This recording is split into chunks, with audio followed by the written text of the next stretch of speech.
Hey guys, super fast and super simple, I will teach you how to remove the restricted mode that you have on YouTube. What you have to do is go to the YouTube application, and once you enter in Pro Life, you will go, okay, your Pro Life, you will go to the corner top right where it settings well appears. You are going to press, you are going to the general here. From the general you are going to slide to where it say restricted mode.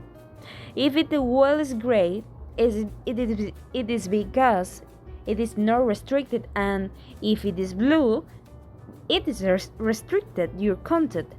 If this does not work for you, it is because your email has a date of less than 21 years old. So I recommend